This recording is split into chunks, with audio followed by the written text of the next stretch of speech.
Now, I have a question for you. If a baby hasn't had food for a while and the baby starts crying, do you think to yourself, okay, he's not crying hard enough, so I think I'll wait a little longer, or she can't be hungry already, I think she can go for a couple more hours without food? You probably feed the baby, right? You wouldn't be like, oh, stop being such a little baby. You would feed the baby. Or let's say that you have a plant that's dying and drying, and you wouldn't wait. No, I think I could wait a few more days before I water the plant. Or you have a pet who's starving. Or you have a friend who's in pain and sad and depressed. You wouldn't think to yourself, no, they're not depressed enough yet. They're not depressed enough to deserve my love, or they don't need me yet. They don't need support. I can wait a little longer. So sometimes in life I feel like we wait until our heart gets broken in relationships, or let's say that we get fired from a job and everything in our life feels like it's falling apart and we feel like crap.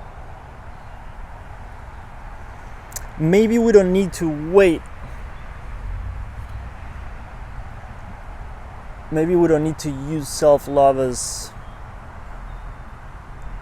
an emergency when it feels like everything's falling apart.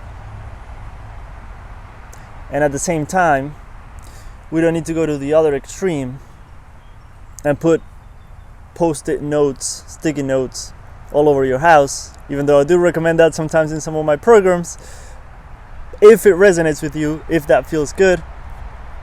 But you don't need to maybe put a reminder on your phone every hour that says love yourself. Here's what I've used over time that feels really good to me, is that I use things as reminders. And here's some of the examples. Let's see what comes up. For example, when I judge someone, and here's what I explain to people. I'm a human being. I still have triggers, insecurities, fears, all of those. So it's not like I'm sitting down with my journal. I set a timer for 15 minutes to say, okay, who can I judge today? Judgment comes up. It happens. When I judge, I realize, okay, here's an opportunity to send a little love to that part of me that's very judgmental. When I feel envy, right? Let's say that I see something from one of my friends, and for whatever reason, maybe they're traveling, maybe I see something about their lifestyle or whatever. Or people with a partner and a beautiful relationship, but there's a part of me that feels a little bit of envy. I realize, okay, here's an opportunity to give more love to myself. When doubt comes up, when lack of self-worth, when I notice that, when little things like that happen, I realize, okay, maybe life is inviting me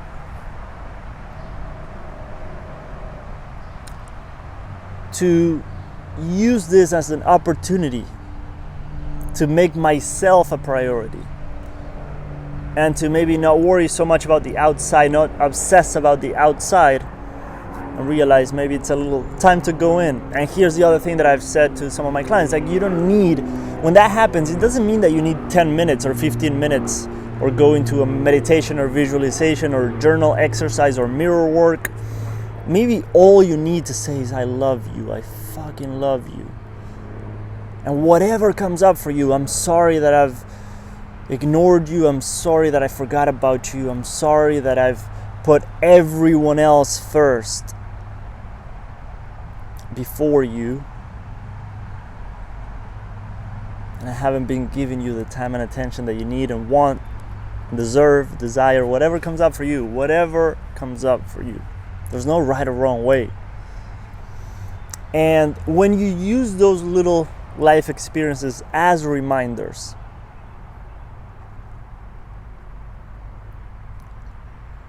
here's another one that just came up for me. When you can't sleep. When you can't sleep, it's not always easy, but it's a beautiful opportunity to send love to yourself, send love to everyone in your life who you know is going through something, or the entire planet. You can just send love, whatever resonates with you, But using those little opportunities as reminders, so that maybe we don't need a phone reminder, we don't need sticky notes all over the house, which if they help, please use them. Because I've used them at times throughout my journey where I knew and realized and felt like I needed a little bit of a reminder, a little bit of a frequent reminder. Which if it helps, who the hell knows what's right or wrong, whatever works for you.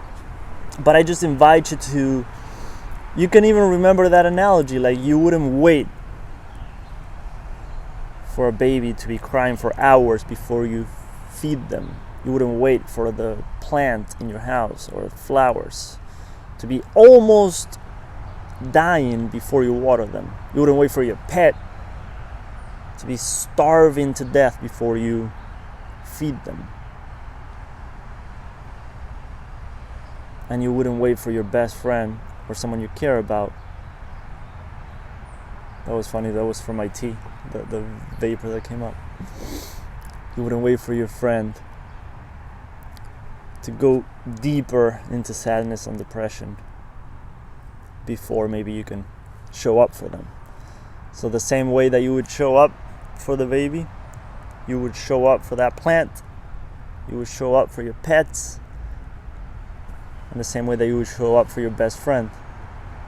Maybe you can show up that way for yourself. Hope that helps.